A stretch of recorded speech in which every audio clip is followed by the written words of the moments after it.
Hey, good morning, afternoon, wherever you are today. Welcome to another episode of Dad's Dad, brought to you by National Parents Union. I'm Michael Scott, and I am the proud son of Vassie and Marshila Scott, and proud father of Addison and Grayson. I'm going to allow our co-hosts to introduce themselves before we introduce our special guest host today. So I'll kick it off with you, Tim. Hey, hi everyone. Good to see you again after a week off. I'm Tim Langen from the National Parents Union, proud son of Patty and Jimmy Langen, and the very proud father of Matthew, Miles, David, Dylan, and Max. Good to see all you guys. Thanks for joining us today, Mr. Vassie. My pleasure. John, go ahead. Introduce yourself. Good afternoon and good morning, everybody. John Monteleone, proud son of Lynette and Joseph Monteleone, and extremely proud father of Rochelle and Antonia Monteleone, and happy to be with you here on this beautiful Saturday. Good morning. My name is Jose Manuel Villarreal. I saw that the legend Mr. Vassie I've heard about, so I got dressed up. I'm going to represent today. We're here to talk about money, money, money, money. Money. Let's get to work, fellas. Let's get to work. I am the son of Jose Macario, Maria Irene, proud father, Nathan Macario, Noah Manuel, here from San Diego, California, farm worker. And you know what? As the poet said, started from the bottom. Now I'm here. Everybody, good morning. Hey, so there's a lot of proud moments that I've had in my life, and a lot of them go back to family. But this is one of the most proud moments. I get to share another space with my dad, and I've gotten to do this, as a principal, as a coach, as throughout. So the man that's helped make me the man that I am today, I'd like to introduce Mr. Vassie Scott. And Dad, do you mind just telling us a little bit about yourself before we get into peppering you some questions about money and finances? I do not. My name is Vassie Scott. I am the proud son of the late Vassie and Ruby Scott, and the very proud father of Michael and Marcus Scott. I am 63 years old, semi-retired. I started at Prudential when I was 21 as a door-to-door insurance man. I switched my practice to a financial advisory practice, and after 36 years, I retired from Prudential, kept my top 50 clients, and started my own agency. And now I do as least amount as possible, unless it's playing with my grandchildren, which I enjoy very much. I do have one question for you before you start asking me questions, and that is, where do I send my check? Oh, we didn't tell you about that? Oh, this is voluntold. So you've been, your services are free here. And we've been waiting for a long time. Like, this was supposed to happen almost, I think, 2 months ago now at this point, it feels like. So anything that we were going to give you, we had to use up elsewhere. So I apologize for that, Pops. Well, if you notice, I didn't say, where do I send my bill? I said, where do I send my check? But the first rule of financial wisdom is you got to give it away to keep it. Yeah. And if your palm is closed, you have to open it up, let some of it go. That way somebody can put something in it. Well, I'll send you that information, Mr. Vassie. You can contribute to this extremely high-end production quality we have here. I'll send that to you after the show. I appreciate that very much. So now, concerning my session, listening. That was, I guess, the first lesson that we learned today. So listen to understand. But speaking of bills, and I know, we go to many seminars. If we have to pay to be there, we will take notes. We will video when they tell us not to, and we will grab every little trinket we can.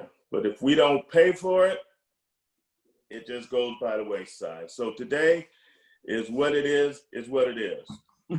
Well, with that being said, I do have my handy dandy notebook here. And although I've been hearing some of these lessons for 42 years, I am ready to learn. But one of the things that we have talked about, Dad, throughout our episodes is how hard it can be sometimes to listen to those that are really close to you. So feel free to share everything that you need to share. This is an open platform. You don't feel as though when you're offering this advice and we say, well, how do you get your kids to listen to the advice? Tell the truth. It's all right. It's a safe space. So with that being said, I do want to kick off with one of the questions that I think is just hugely important. And I'm going to start with I guess a tougher one. How do you balance being a provider and being a dad? And I know that was one of the questions that we were going to have later in the episode, but I think that that's one to start us off, because the premise here is we're giving advice to dads. And Dad, you are one of the hardest working men I've ever known in my life. So if you could just share some insight on how the balance being a provider and being a dad, that'll kick us off. And then, gentlemen, as we always do, step in and ask questions from there. Well, when it comes to balance, it took me a long time, and I'm still trying to learn it. Between your spiritual life, your family life, your work life, your pleasure, you've got to find a routine that works for you. I think when it comes to finances, though, the biggest disappointment is when you do spend so much time away from your family to provide for them, and you don't put the checks and balances in place to make sure that you're getting the maximum out of every dollar that you make. For example, we are good at setting up a budget. At some point in some time, somebody has taught us how to set up a budget, correct? But very rarely do we go back after we've set up that budget and actually track our expenses. Because what you put down at the first of the month and what you spend at the end of the month could be completely different. And that is one of the reasons why we see a lot of credit card debt. Mm-hmm. So with that being said, you said credit card debt, tracking our expenses. So I'm keeping a little list here of pearls, but there was a question that we had about credit cards. What's the right amount? Is there a right amount? What should you be doing with our credit cards? What advice do you have around managing credit card expenses and debt that comes along with that? Well, credit card companies have learned how to maximize on our greed. And if we have a balance on a credit card from month to month, we are making a serious mistake, because instead of earning on our money, we're giving away. Mm-hmm. If you turn around and buy a pair of shoes because they're on sale, but you don't have enough money to pay off that credit card at the end of the month that you used to purchase them, those $300 pair of shoes that you got for $150, by the time you get done paying 20, 25, 26% interest on that credit card, those shoes will have cost you $700 over a period of time if you have an outstanding balance. So that being said, stay within your means. But on the other hand, do not run out the minute you pay off a credit card and close it, because that will hurt your credit score more than you know. One of the biggest factors with credit scores is the amount of debt that you have available to you versus the amount of outstanding debt you have. So if you have 4 credit cards and they all have $5,000 limits, so you can get $20,000 worth of debt, if your credit card has over $5,000 worth of outstanding debt, it's going to really hurt your score. Let's say you get smart and you decide to channel your expenses and pay down that credit card debt, and you say, I don't want this credit card anymore, and you go and cancel it. Unfortunately, you have taken your ability for outstanding debt from $20,000 to $15,000, so it reduces your ratio, and you haven't gained anything at that point in time. So, Mr. Vassie, I'm seeing a culture of young folk on YouTube, and they've created a hustle of using credit cards for their advantage with points. And I subscribe to them because I'm watching this young group of folks travel the world for free. I know nothing's for free, but they're starting to use a system against itself. And I'm watching these credit card companies change their strategy because these young cats are using those point system values, and now they're starting to put more restrictions on it. So it's very interesting what I'm seeing in this young group with these points. Are you a fan of points with credit cards? Very much so. Okay. I use my American Express continuously. Matter of fact, I have a $17,000 balance on it right now that needs to be paid off next week. Points are okay, and they give you a lot of benefits as long as you still pay that credit card off at the end of that month. Also, my car insurance is through my credit card. My cable bill is through my credit card.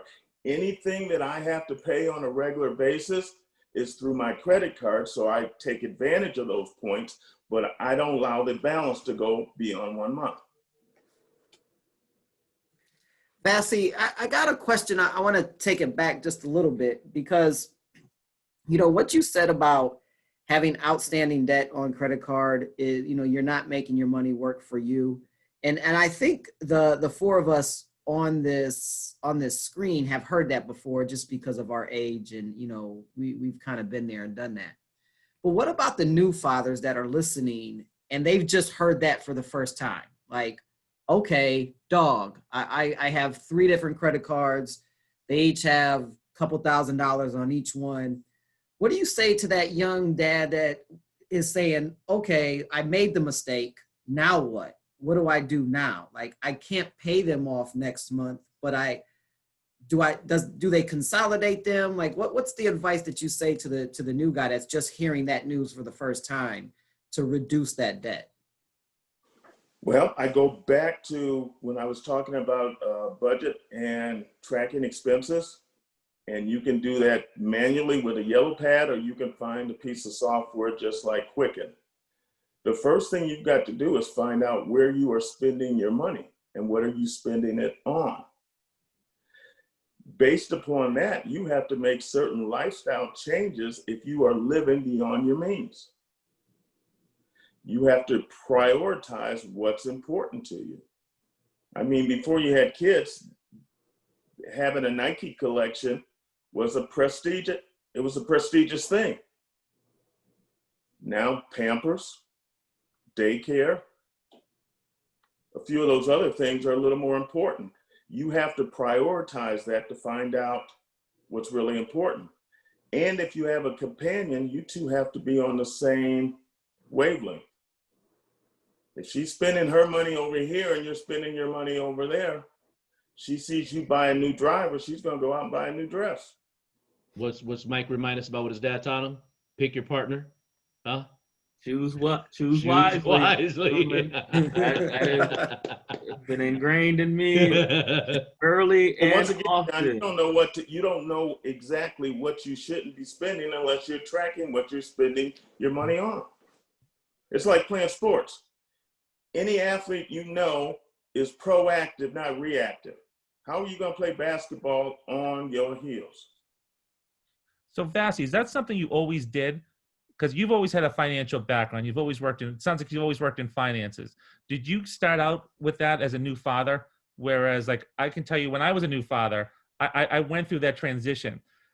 I was always back in the day when I had to buy CDs, spending money on whatever. And then all of a sudden I had a baby coming.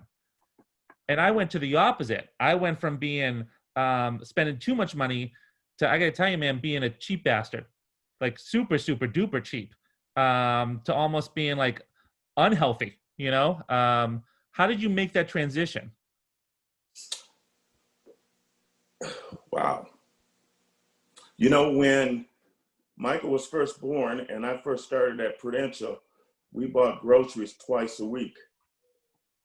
The reason being is if something happened to the car during the week, we had money to get it fixed and we could eat soup and sandwiches the rest of the week.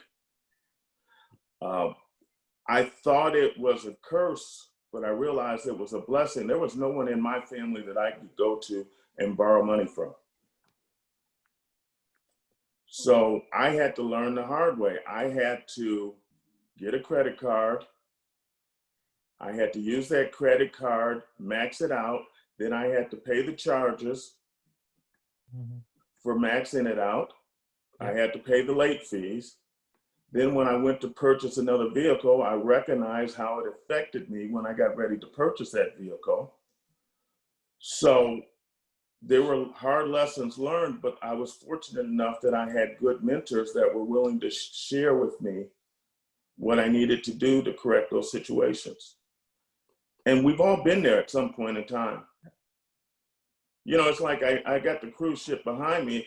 Anybody that's been on a cruise, it's funny because you're not spending, quote unquote, your money while you're on the cruise. You're not even using your credit card. You give them your credit card when you get there, and they give you a room key, and you use that room key the whole time you're there. So you don't feel like you're spending your own money. It's the same thing with a credit card. If you have cash in your pocket, you know you get paid every 2 weeks. If you got $200 cash in your pocket, by the end of those 2 weeks, you're going to have zero. If you have $100 cash in your pocket by the end of those 2 weeks, guess what you're going to have? Zero. So once again, it's simply about being proactive and finding someone that you can open up to about your finances, that you know, like, and trust, that cares about you, and have an open relationship with your spouse so you can discuss it and make sure your goals are on the same page. Basti, credit card commercials are like fast food commercials. And I heard you say that you had an American Express. For the young fathers out there, is there a credit card company or a credit card that you recommend over the others? Nope. They're all the same. They all offer you incentives. They all want your money. They all hope you pay late but on time. And they all hope that you have balances on your cards. Say that again. The late but on time piece. Say that again for the audience, because that one we need to go down a pathway a little bit. What do you mean late but on time? Well, they won't report a late payment on your credit score unless you're 30 days behind. But if your payment's due on the 9th and you pay on the 10th, guess what? You're paying $29.95 as a late fee. So that's exactly what they're hoping. Yeah, been there, done that. That's why I wanted you to probe many an argument about the day. And it wasn't until I started looking and seeing what those rates really did do, and even a day, you know, they're waiting. Even though they say, you know, there's a grace period, there's no grace period. Once that clock hits, I've learned that. So we give money away needlessly. I'll give you an example. Buying more car than what you need or what you can afford and paying interest on that car. You know, now, that's one thing, but just because your brother's got one, you feel you have to have one, that's another thing. We also give money away when we don't take care of our credit and we have to pay higher interests on any purchases we have, including our home.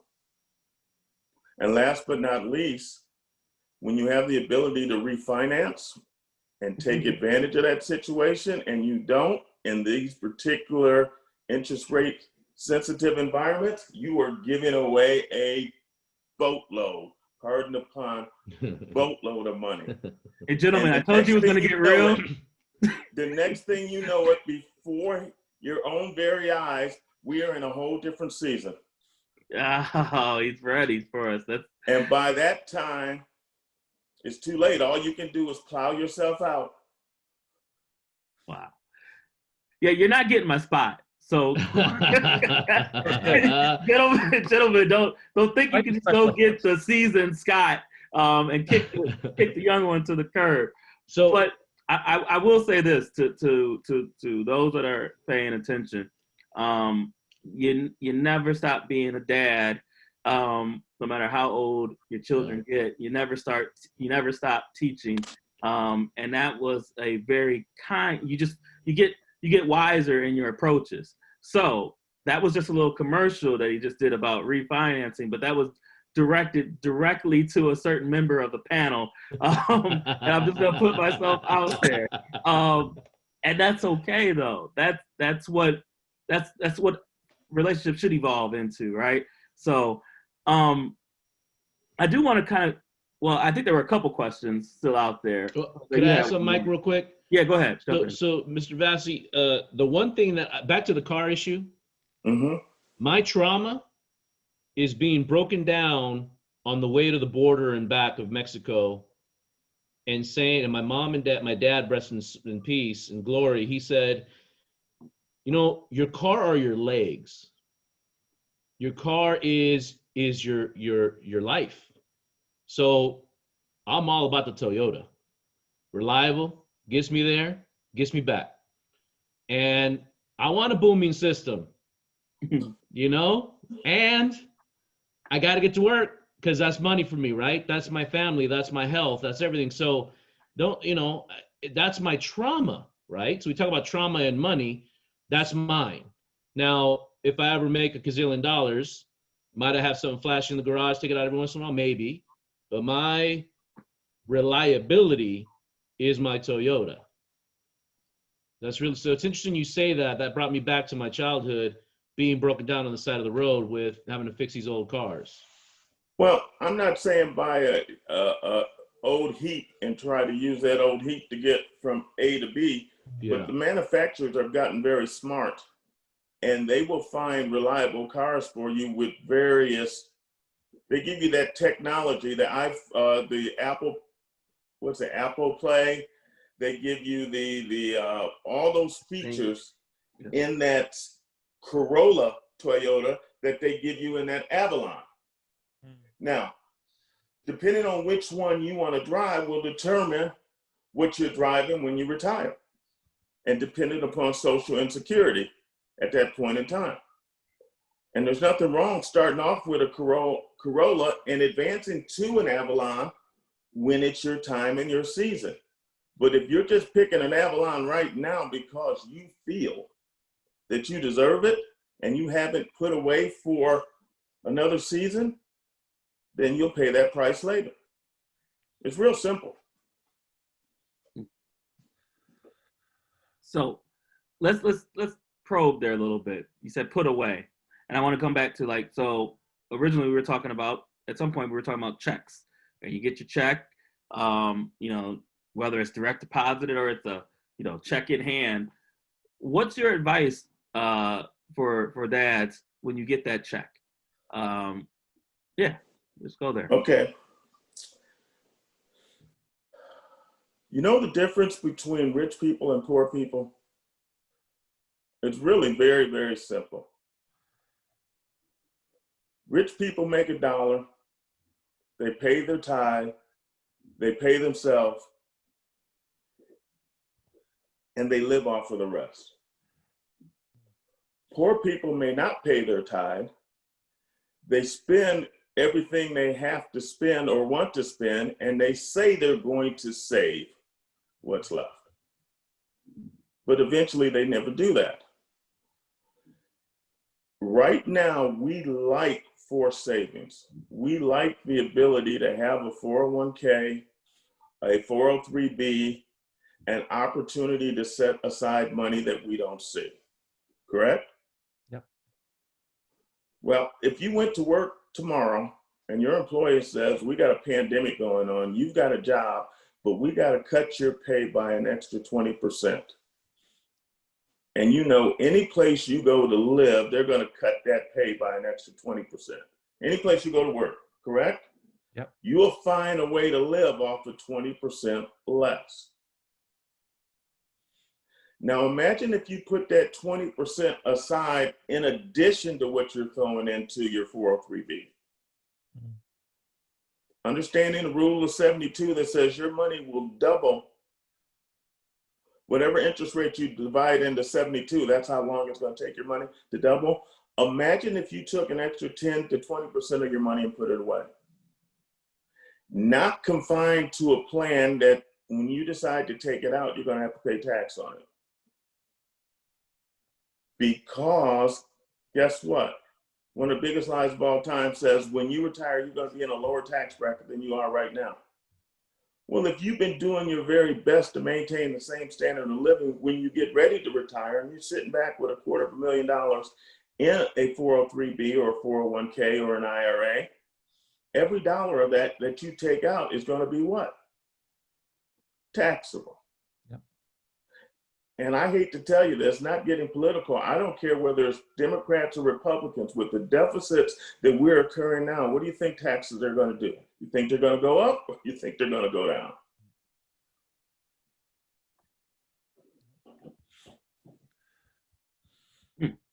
And I know that was a long way around what your original question was. Matter of fact, when you get to my age, you forget what the original question was, but I was just on a tangent, so I felt like— you don't. All right. So no, I appreciate that from the standpoint of, it is easy, especially being either a young dad or a new dad, to say, all right, I got my check. I need to spend this. What I heard you say is you need to pay yourself first. You need to invest in yourself first and then live within your means, take care of things that need to be taken care of. But if you don't pay yourself first, you can easily get caught up in paying others and then splurging. And next thing you know, you don't have that to invest. So I guess the next piece I want to take us down the road of is that 20% and what you do with that 20%. Because I've heard 10. I like the fact that you said 20. Yep. And you've also taught me, I should be able to, heaven forbid something were to happen to me and I'm the provider of my home right now. I need to, and right now we're talking about, we're at 3 years, I think, where we can pretty comfortably stay within our lifestyle at this point if something were to happen. But I'm very conservative in what I do. Like, I'm not an investor. So in the pre-show where we were talking about investment, I tightened up. What's your advice to those dads that are prescribing to that 10 to 20%, but like me, maybe throwing it into a savings account or something really least restrictive from an investment standpoint? What do we do with that 20%? Well, it's extremely challenging right now because if you're not, it's extremely challenging. When I was in my early 20s, interest rates were 14.75% was the rate that I had to buy my first house in 1978. You could go to the bank and get a CD that was paying you 16%. Of course, I didn't have any money to invest back then, but it would have been easy just to throw your money in the bank and let it grow. Right now, there's challenges because, well, the benefit of having house interest rates so low is you can go out and buy much more house for that same buck. The downside is you get no earnings on money that the banks are holding right now. So if you're taking a long-term approach with your money, a good diversified mutual fund will help you. And you can use an index fund, like the S&P 500 index fund has 500 stocks, and you do not pick those stocks. They go as the market goes. So the nice thing about doing that is if you do it on a regular basis, you're going to do what's called dollar cost averaging. You might buy when S&P's at 2,500 this week. It might be at 2,400 the next week. It might be at 2,800 the following week. But you're getting the average of that, and over the long haul, that will take you to the next level. It's never failed in the history of our country. Your short-term emergency money right now, it has to sit in your local money market or savings account earning less than 0.5%, because that's what it is right now. So with that, so you've got your money, it's making money for you, you've been calculated. I know one thing that did come through as a question, what about the real estate market right now? Do you advise fathers to get involved in that? If so, to what degree, how? I know that's a big question, but if you could give us a little insight into your mind around the real estate market and investing into that. I started investing in real estate about 25 years ago. At that particular point in time, it was something that my mentor had suggested for me. And the first thing I did, I knew nothing about real estate. I joined an association of real estate investors, and I sat back and I watched and I picked the brains of many. It's an excellent opportunity for growth and income down the road. But you have to have someone to learn from. You go in there blind, you're gonna get taken advantage of. But real estate is a good option. Basically, my mentor told me there was 2 ways to make money. He says, people at work and money at work. And I truly believe that real estate's a good way for your money to be at work. So, Tim, yep. Go ahead, Tim. I gotta tell you, I'm hearing a lot of the same themes here, Mr. Scott, and it's patience, it's long-term planning, and it's finding that mentor and advice. And we get a lot of advice on this show. I gotta tell you, every time I come on this show, I'm a better dad than I was a half hour before the show. You know, we joke around a lot about giving family feedback. I think that is the toughest thing on the face of the earth. I did not take any feedback from my dad. I doubt anyone here did. Now I got a 9-year-old. Okay? He's like a little mini me. You're 63. You've learned a lot. What can you tell me about giving my kid feedback and advice? And I mean delivery. I mean like accepting the. Mr. Scott, this is a portion of the show where Tim gets in trouble with his partner. So just go ahead. Yeah. I have not mentioned her name yet, but I'm wondering that because you're giving us some good advice, and I'm learning from you, man. Like I got a 9-year-old. Like what can you tell me that you've learned from the last 40 years that I can tell Max? And I know we're off the credit card finance thing, but no, that's a good transition, Tim. You know, I think more importantly is what they see you do will affect them more than what you tell them. Especially if you're telling them one thing and you're doing something different. With the 9-year-old, you could start with an allowance. Yeah. Based upon a certain amount of work that has to be done. You can go to the bank with him to open up a checking account or a savings account and show him that 10% tithe, that 10% savings. Here's the rest of your money. Find something that he wants down the road that maybe you're willing to go in with him. And for every $2 he saves for it, you put $1 in for him. Give him some incentive to want to learn and to want to save. Right now, I feel that we always wanted our kids to have it better than we did. And we still do. But right now in this participation generation, where you get a trophy just to participate and winning doesn't count like it used to, we're enabling more than we ever had before. If I can give you one short story, and I was given permission to do this, there was a young man that was about to graduate from high school, and I know he was going to the local community college because at that particular point in time, I still put the EAP in cheap, and there were 2 years free there. All he had to do was pull a 2.72, I believe. He had 2 free years of school. But he was on the basketball team and he wanted to be cool, and it wasn't cool to study back then. So I threatened to take him off the team. He would just get high enough to stay on the team. One time I threatened him with a chair upside his head. His mom didn't like that too much. I even tried to bribe him into buying him a car. Well, graduation occurred, and guess what? He was about a 0.5 percentage point below that level for those 2 years of free education. And we had had this conversation before, and it was the hardest conversation I had to have with him. I said, you had a chance for free college and you blew it. But he saw all those people that stood up, that he knew he had the same potential, if not more than they did. Says, you can stay at home and you can still go to school if you like, but you're paying for it. He spent 2 years at that local community college working full time and pulled a 3.86. And the main reason was he had something to prove to himself.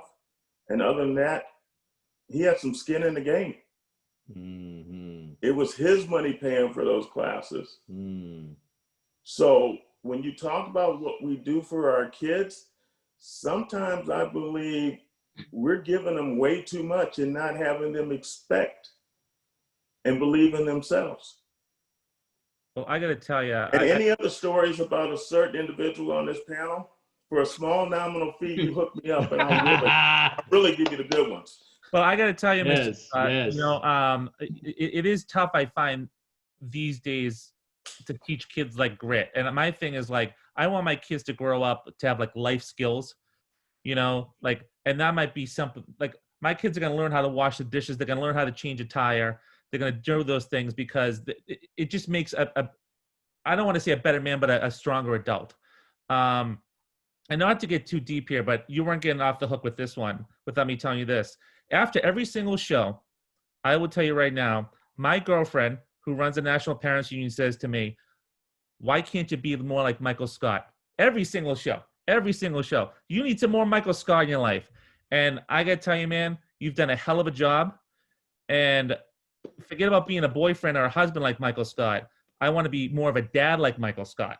And I'm assuming he got a lot of that from you, man. You know what? His mom had a lot to do with it, and I'm very, very proud of him because, to be honest with you, he's a much better dad than I ever was. Mm. Wow. All right. And I'm going to transition real quick. I got a good read for you guys. Okay. It's called The Richest Man in Babylon. And I'm going to read a portion of it to you very quickly. It says, many things come to make a man's life rich with gainful experiences. Such things as the following: a man must do if he shall respect himself. He must pay his debts with all promptness within his power, not purchasing that for which he is unable to pay. He must take care of his family that they may think and speak well of him. He must make a will of record that in case God calls him, proper and honorable division of his property be accomplished. He must have compassion upon those who are injured or smitten by misfortune and aid them within reasonable limits. He must do deeds of thoughtfulness to those dear to him.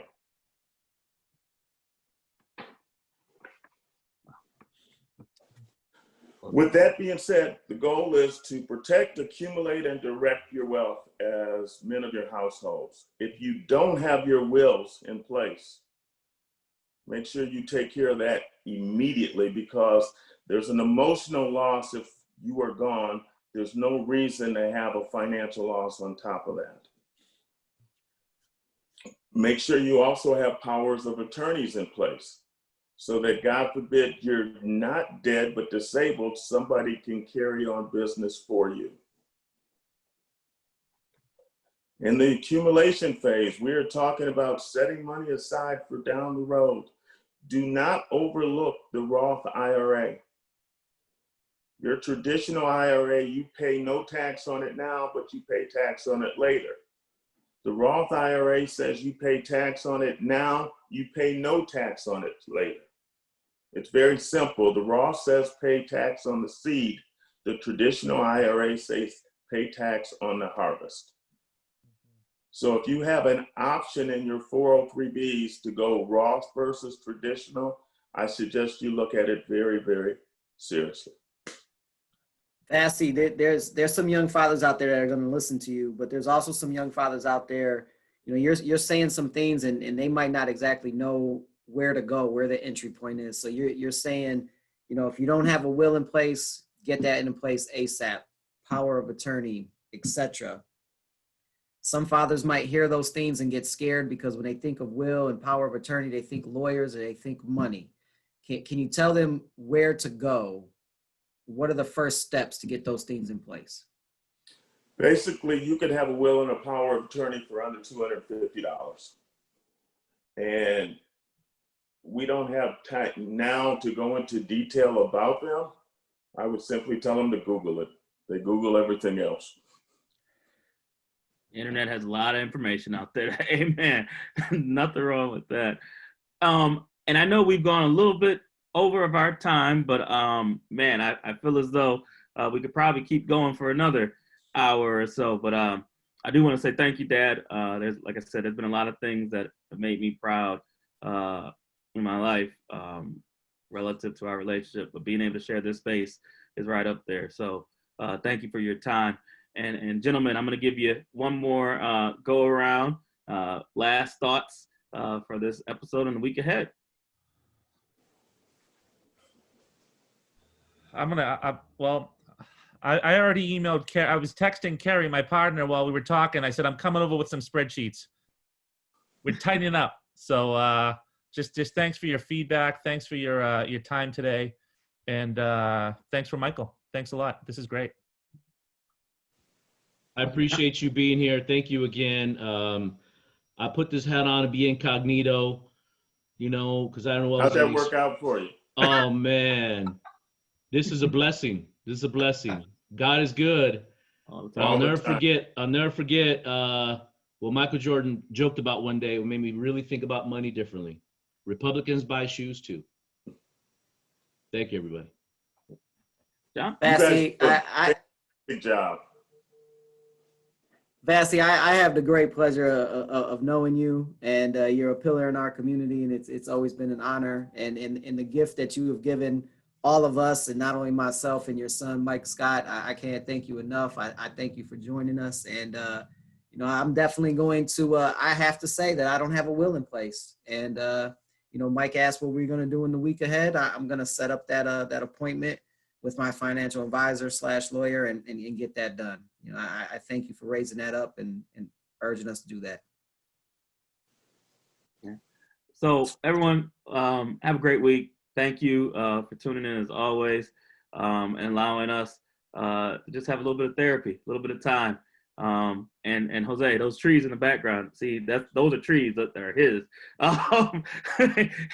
We'll get the backyard tour next week. I'll be on location. But everyone have a great week. Put family first, put God first, and start thinking about that 20%.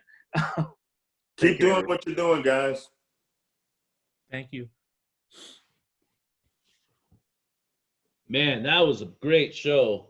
Thanks.